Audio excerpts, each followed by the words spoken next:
دین سارا کا سارا یہ ادب کرنے کا نام ہے۔ الدین کلہ ادب، دین یہ ادب کرنے کا نام۔ ایک مرتبہ میں جماعت لے کر دارالعلوم دیوبند گیا، عرب حضرات کی جماعت تھی میرے ساتھ۔ مفتی محمد الحسن گنگوہی رحمۃ اللہ علیہ حیات تھے، صدر مفتی، ہمارے حلقے میں آئے، عربوں سے ملاقاتیں کی، پھر بات شروع کی۔ پہلی بات یہی کی جو میں کہہ رہا ہوں، الدین کلہ ادب، یہاں سے بات شروع ہوئی مفتی صاحب نے۔ دین سارا کا سارا ادب کرنے کا نام ہے۔ ہمارے دین میں بے ادبی کی کوئی جگہ ہی نہیں ہے۔ وضو استنجے کے بھی آداب ہیں، وضو استنجے کے بھی آداب ہیں ہمارے یہاں۔ اللہ کا ادب، اس کے رسول کا ادب، اس کی کتاب کا ادب، مجلس کا ادب، مسجد کا ادب۔ اس لیے مفتی صاحب نے فرمایا کہ الدین کلہ ادب۔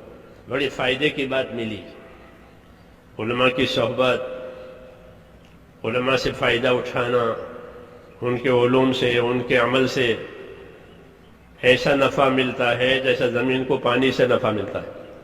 کیونکہ علم تو وہی بتائیں گے اور عمل بھی وہی بتائیں گے۔ کتاب پڑھ لو تو علم ضرور آئے گا، لیکن عمل کی جگہ خالی رہے گی۔ اس لیے اللہ کتاب بھی اتارتے ہیں اور رسول بھی بھیجتے ہیں، دونوں۔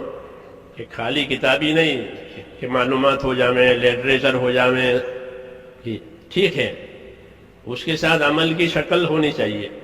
تو عمل کی شکل، اس کے لیے اللہ تعالیٰ آدمی بھیجتے ہیں اپنا رسول، وہ ہمارا ہی آدمی ہوتا ہے، بنی آدم میں سے ہے۔ وہ عمل کی شکل تیار کرتا ہے کہ دیکھو یہ حکم ہے، اس کا عمل یہ ہے، اس کے حکم ہے، اس کا عمل یہ ہے۔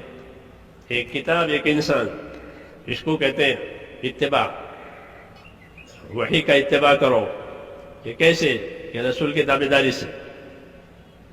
رسول بتائیں گے آداب کیا ہے، احکام کیا ہے، منع کیا ہے، صحیح کیا ہے۔ تو دین ہمارا سارا ادب کرنے کا نام ہے۔ اور ادب کے معنی تکلفات نہیں ہے، جیسے آج کل تکلفات ہو گئے ہیں۔ تکلفات کا نام ادب۔ شکر کے بیٹھ جائیں گے، شکر کے کھڑے ہو جائیں گے، ہاں، اس کو تکلفات کہتے ہیں۔ ادب تو تعظیم کرنے کا نام ہے، حکم کی تعظیم۔ عبداللہ بن مسعود مسجد میں داخل ہو رہے تھے، دروازے پر پہنچے، حضور صلی اللہ علیہ وسلم ممبر پر تھے، ممبر سے فرمایا اجلسو، بیٹھ جائیے۔ دروازے پر پہنچے تھے اور بیٹھ جائیے کان میں پڑا، وہیں بیٹھ گئے۔ کیوں؟ کہ حکم ہو گیا بیٹھ جائیے، اب چلنے کی جگہ نہیں ہے، دروازے پر بیٹھ گئے۔ حکم کی تعظیم ہے یہ۔ حضور صلی اللہ علیہ وسلم دیکھا کہ آدمی دروازے پر بیٹھ گیا ہے میری بات سن کر، تو آپ نے بلا لیا، عبداللہ آگے آ جاؤ، تو آگے آئے۔ حکم کی تعظیم۔ اور اس سے آگے ایک دفعہ ایسے ہی ممبر پر بیٹھ کے فرمایا بیٹھ جائیے۔ تو عبداللہ ابن رواحہ قریب کے محلے میں تھے، قریب مسجد نبی سے محلہ تھا، قریب بنو غنم کا محلہ کہلاتا تھا۔ مسجد کی دیواریں چھوٹی چھوٹی تھی، آواز باہر جاتی تھی۔ تو انہوں نے محلے میں آواز سنی بیٹھ جائیے، وہیں بیٹھ گئے، وہیں بیٹھ گئے۔ کیا بات ہوئی؟ کہ حکم آیا بیٹھ جائیے۔ اللہ کے حکموں کی تعظیم اور تعظیم سے اس پر عمل کرنا، تو وہیں بیٹھ گئے۔ لوگوں نے حضور سے عرض کیا کہ عبداللہ ابن رواحہ بنو غنم میں تھے، آپ کی آواز سن کر وہیں بیٹھ گئے۔ آپ نے خوش ہو کر کے ان کو دعا دی کہ اللہ تعالیٰ ان کی اطاعت کی رغبت اور زیادہ کرے، بات ماننے کا اور ان کو شوق دے اللہ۔